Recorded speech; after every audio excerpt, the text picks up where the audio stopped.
I used to think prayer was just words thrown into the sky, a cry that faded somewhere between earth and heaven, but that was before the day I died.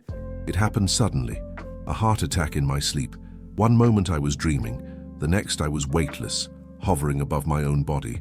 There was no tunnel, no bright gate, just a vibration, a hum, growing louder until it became the sound of millions of voices overlapping. I looked around, and I wasn't in a hospital anymore. I was standing in a vast expanse made entirely of sound. Every direction shimmered with light shaped like whispers. I could see words floating through the air like ribbons made of glass. Some glowed brightly, others faded into shadow. Then I realized what they were. They were prayers. Every prayer ever spoken, from every person in every language, across all of time. Some were strong, radiating golden light. Others trembled and broke apart. There were prayers of children, mothers, soldiers, and strangers, all moving, like living things. I saw one prayer drifting near me, small, pale, and weak. When I touched it, I instantly felt the woman who had said it. She was begging God to save her son. Her words were filled with tears, but no one had answered. Then I heard a voice behind me. Nothing spoken in love is ever lost. I turned, and there he was, Jesus. His presence silenced the entire realm. Every prayer froze in midair as he walked toward me. His eyes carried every emotion I'd ever felt.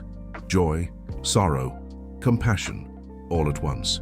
I asked, "What is this place?" He said, "This is where the prayers live, the ones you thought I ignored."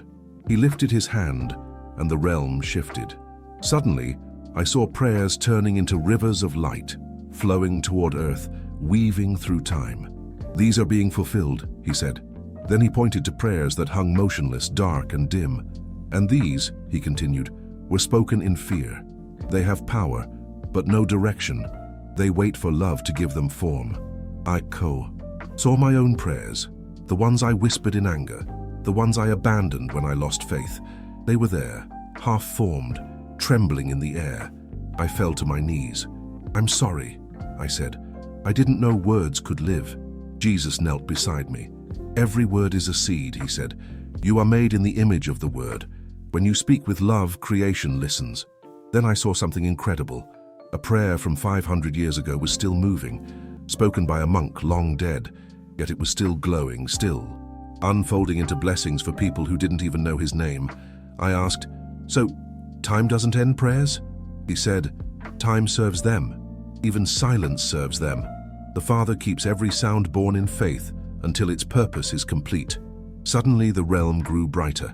I saw rivers of light colliding, merging into one colossal stream that poured down toward earth. Jesus looked at it and said softly, "These are the prayers of the final generation.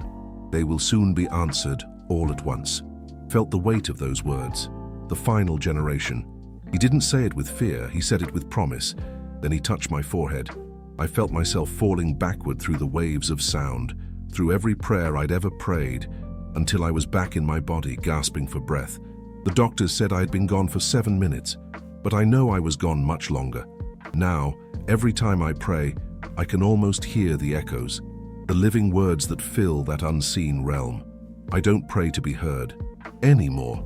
I pray to become part of that music, the eternal song that still shapes creation.